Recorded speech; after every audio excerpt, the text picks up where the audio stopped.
अगली सुबह सुखनपुर की फिजाओं में एक अजीब सी हलचल थी। सूरज अभी पूरी तरह निकला भी था कि मदन के आंगन में चूल्हा सुलग उठा। परदेशी बाबू और मदन ने मिलकर बिल्कुल देसी अंदाज में बिरयानी की तैयारी शुरू कर दी।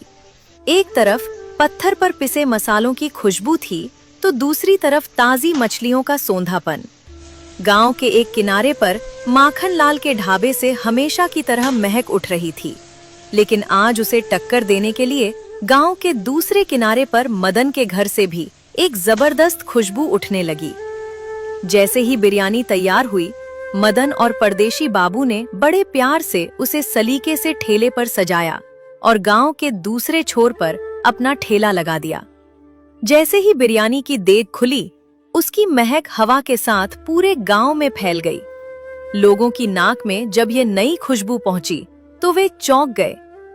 खबर आग की तरह फैल गई कि मदन ने भी बिरयानी का काम शुरू कर दिया है। देखते ही देखते माखन के 2 पुराने ग्राहक भागते भागते मदन के ठेले पर आए। अरे मदन भाई, तुम तो चुपके रुस्तम निकले, बिरयानी का काम शुरू कर दिया। और ये तुम्हारा दोस्त जो साथ खड़ा है, लगता है ये तुम्हें कामयाब बनाकर ही छोड़ेगा। अरे भाई, कामयाबी तो तब देखेंगे ना, पहले बिरयानी खिलाओ तो सही। बड़ी चर्चा सुन रहे हैं।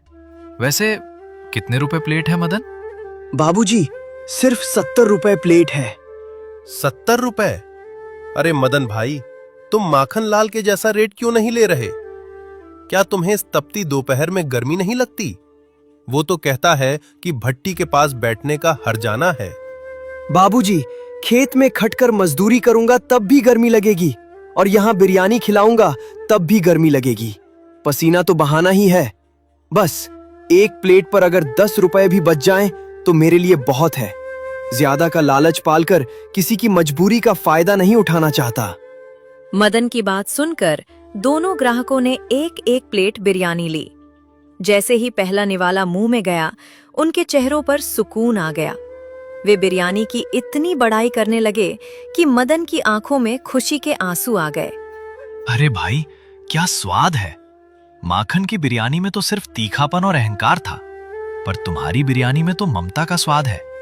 मदन, तुम रुको, मैं अभी गांव में जाकर सबको बताकर आता हूं कि माखन लाल से कहीं ज्यादा बेहतरीन स्वाद और इंसानियत मदन के ठेले पर मिल रही है।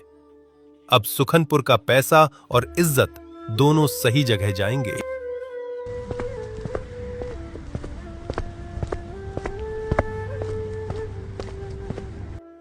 सुखनपुर की दोपहर ढलने को थी, लेकिन मदन के ठेले पर रौनक बढ़ती ही जा रही थी। पहले 2 ग्राहकों ने गांव में ऐसा शोर मचाया कि देखते ही देखते लोगों का हुजूम मदन के ठेले की तरफ उमड़ पड़ा। जो लोग सालों से माखन लाल की झिड़कियां और ऊंचे दाम सह रहे थे, उन्हें आज स्वाद और सम्मान दोनों मिल रहा था। उधर गांव के दूसरे छोर पर माखन लाल अपने आलीशान ढाबे पर खड़ा मक्खियां उड़ा रहा था। वो रह रहकर अपनी देग की तरफ देखता और फिर खाली मेजों की तरफ। उसके माथे पर चिंता की लकीरें गहरी होती जा रही थीं। आज सिर्फ 10 प्लेट ही बिकी, ऐसा तो कभी नहीं हुआ। क्या आज सुखनपुर के लोगों की भूख मर गई है? उसे अभी तक इस बात की भनक नहीं थी कि गांव के दूसरे किनारे पर उसके अहंकार का किला ढहना शुरू हो गया है। उसने इसे बस एक बुरा दिन मानकर नजरअंदाज कर दिया। शाम हुई तो मदन और परदेशी बाबू अपनी खाली देग लेकर घर लौटे। मदन के चेहरे पर जो थकावट थी, उससे कहीं ज्यादा चमक उसकी आंखों में थी। घर पहुंचते ही उन्होंने गल्ला खोला और सारा हिसाब लगाया। राशन, मछली, कोयला और मसालों का सारा खर्चा निकालने के बाद भी जो रकम बची, उसने मदन के होश उड़ा दिए। माँ, देखो, आज सब कुछ काटकर हमें 770 रुपए की शुद्ध बचत हुई है। एक ही दिन में इतना पैसा! मदन की माँ की आंखों में खुशी के आंसू छलक आए।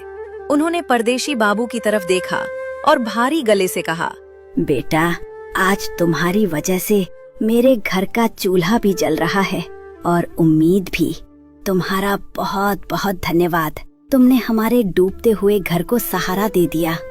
माँ जी, आप धन्यवाद मत कहिए। ये सब मदन भाई की मेहनत और आपके हाथों के जादू का फल है। और मदन भाई, अभी खुश होने का वक्त तो है, पर रुकने का नहीं। ये तो बस एक शुरुआत है।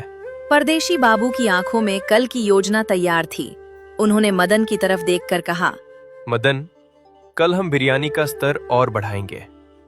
कल हम बिरयानी में रोहू मछली के पीस डालेंगे और पीस थोड़े बड़े रखेंगे।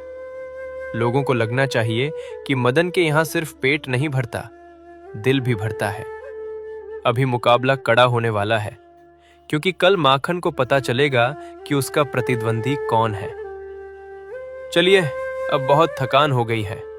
अब चुपचाप सो जाओ, कल सुबह फिर से नया सवेरा करना है। अगली सुबह मदन और परदेशी बाबू के हौसले बुलंद थे। परदेशी बाबू की सलाह मानकर आज उन्होंने बिरयानी में रोहू मछली के बड़े और रसीले पीस डाले थे। जैसे ही ठेला कल वाली जगह पर लगा, खुशबू ने अपना काम शुरू कर दिया। अभी सूरज चढ़ा ही था कि ग्राहकों की कतार लग गई। देखते ही देखते उनकी आधे से ज्यादा बिरयानी साफ हो गई। उधर माखन लाल अपने आलीशान ढाबे पर हाथ धरे खड़ा था। उसे समझ नहीं आ रहा था कि कल का सन्नाटा आज मातम में कैसे बदल गया। एक भी ग्राहक उसके ढाबे की सीढ़ियां नहीं चढ़ रहा था। आखिर गांव वालों को हो क्या गया है? न मैंने किसी को डांटा, न लड़ाई की, फिर सब गायब कहाँ हैं?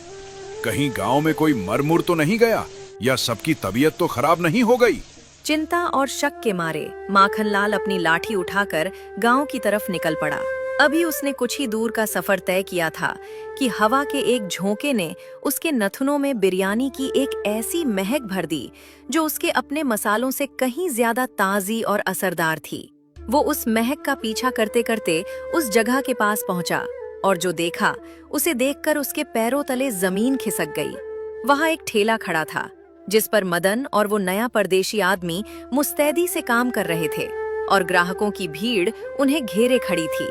माखन लाल के तन बदन में आग लग गई। वो भीड़ को चीरता हुआ मदन के सामने जा खड़ा हुआ। मदन, तेरी हिम्मत कैसे हुई यहाँ बिरयानी बेचने की? तूने माखन लाल के पेट पर लात मारी है। तू जानता नहीं है कि इस इलाके का शेर कौन है? मदन ने आज आंखें नीचे नहीं की। उसने बड़े शांत भाव से जवाब दिया, माखन भैया, मैंने किसी के पेट पर लात नहीं मारी है। मैंने तो सिर्फ एक अहंकार को मारा है। गरीब इंसानों का खून चूसकर और उनके पेट की मजबूरी का फायदा उठाकर तुम खुद को नेक इंसान नहीं कह सकते। ये धंधा है और सबको अपना हुनर दिखाने का हक है। माखन लाल ने अपनी तिरछी नजर परदेशी बाबू पर गड़ाई। अच्छा, तो यही है वो परदेशी बाबू? इसके बारे में मैंने बहुत सुना है। खुद का तो घर है नहीं और चला है दूसरे का घर बसाने। याद रखना परदेशी, माखन लाल से पंगा लेना तेरी जिंदगी की सबसे बड़ी भूल होगी। यहाँ मेरी लाठी चलती है और जमींदार की लात। माखन लाल जी, आप मुझे इन सीधे सादे गांव वालों की तरह अनपढ़ मत समझिए। मैं पढ़ा लिखा हूं और कानून की अच्छी समझ रखता हूं। आप जिस लाठी और धौंस की बात कर रहे हैं, अगर मैंने ठान लिया तो एक चुटकी के अंदर आपको जेल की सलाखों के पीछे पहुंचा सकता हूं। ठीक है, बहुत जवान चल रही है तुम्हारी। देख लूंगा तुम दोनों को बहुत जल्द। और तुम गांव वालों, सुन लो कान खोलकर। आज इस ठेले पर मजे से खा रहे हो ना?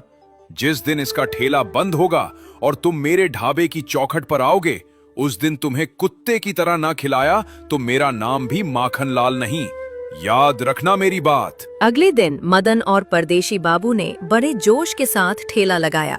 अभी कुछ ही ग्राहक आए थे कि अचानक गांव की शांत सड़क पर एक पुलिस, जिसके पीछे पीछे माखन लाल और गांव का एक आदमी सुक्खू बड़े ही नाटकीय अंदाज में आ रहे थे। माखन लाल के चेहरे पर एक कुटिल मुस्कान थी। उसने पुलिस को पहले ही खरीद लिया था ताकि मदन का धंधा हमेशा के लिए चौपट कर सके। माखन लाल ने ठेले की ओर इशारा करते हुए बड़े जोर से कहा, साहब देखिए, यही है वो ठेला। ये लोग मिलावटी और गंदी बिरयानी बेचकर गांव वालों की जान से खेल रहे हैं। ये देखिए मेरा गवाह सुक्खू, इसने कल यहाँ की बिरयानी खाई और रात भर उल्टियां करता रहा। मरते मरते बचा है बेचारा। क्यों बे? ज्यादा पैसा कमाने के चक्कर में लोगों को जहर खिला रहा है। तुझे पता है इसकी सजा क्या है? अभी के अभी ये ठेला बंद कर और चल थाने। तेरी हड्डी पसली एक करता हूँ। मदन बुरी तरह डर गया। उसके हाथ पांव कांपने लगे। तभी परदेशी बाबू शांत भाव से आगे आए और बोले, इंस्पेक्टर साहब, कानून का नियम कहता है कि बिना लैब टेस्टिंग और पुख्ता सबूत के आप किसी का धंधा बंद नहीं कर सकते। क्या आपने इस खाने का सैंपल लिया? क्या आपके पास सुक्खू की मेडिकल रिपोर्ट है? ये सुनकर इंस्पेक्टर आग बबूला हो गया। उसने परदेशी बाबू की तरफ तमतमाते हुए देखा। तू साला कौन है बे जो मुझे कानून सिखा रहा है? वर्दी की गर्मी नहीं देखी क्या? इसे भी पकड़कर जीप में डालो, बहुत बड़ा वकील बनता है। शायद मुझे पहचाने नहीं इंस्पेक्टर। ये लो, मेरी आईडी देख लो। जैसे ही इंस्पेक्टर की नजर उस कार्ड पर पड़ी, उसका चेहरा सफेद पड़ गया। कार्ड पर बड़े बड़े अक्षरों में लिखा था, क्राइम ब्रांच इंस्पेक्टर, विशेष जांच अधिकारी। साहब, आप यहाँ? हाँ, मैं इसी माखन लाल की शिकायतों की जांच करने शहर से आया था। मुझे खबर मिली थी कि यहाँ का एक ढाबे वाला पुलिस को अपनी जेब में रखकर गरीबों का खून चूस रहा है। माखन लाल, तूने झूठा गवाह खड़ा किया और एक ईमानदार अफसर को रिश्वत देकर यहाँ लाया। पुलिस माखन लाल को घसीटते हुए थाने ले गई। गांव वाले तालियां बजाने लगे। माखन का घमंड और साम्राज्य दोनों मिट्टी में मिल चुके थे। मदन सन्न खड़ा था। उसे यकीन नहीं हो रहा था कि जिसे उसने सड़क से उठाकर खाना खिलाया वो इतना बड़ा अधिकारी है। बाबूजी, आपने हमसे इतना बड़ा सच छिपाया?